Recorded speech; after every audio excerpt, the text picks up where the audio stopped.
on, everyone? Got a 2024 Silverado key fob here. This is the same for the Tahoe Suburban and the Sierra. Anything that looks like this is going to be a good guide on how to pull the battery out, okay?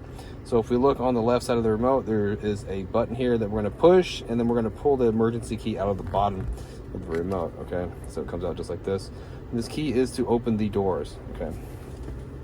Now what we're going to do is we're going to take this back panel off. When we remove the emergency key, it gives you access to this little slot that's right here, okay, that you need a little flathead screwdriver to just stick in here, and you can give it a little twist. You can crack it open. See how the remote cracked open? Now we can crack it open all the way.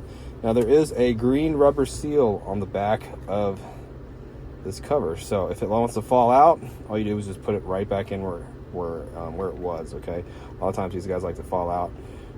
You can use this as a reference on how yours went. You can take a quick look at that.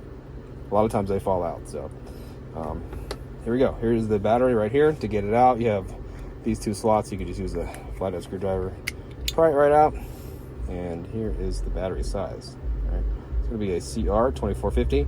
I will have a link and the battery size down in the description box below, so check that out if you need a battery.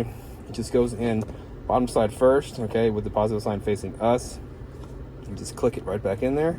All right, I don't know if I showed that very good, but it just goes in the bottom first like this, just like that, and get your other half and stick it together, okay? Now the green rubber seal, just make sure you have it in there right. Click it on like that. Put the emergency key back in and you're all done. I hope the video was helpful, and if it was, appreciate it if you hit that like button for me and leave me a comment. I hope to see you again in another video.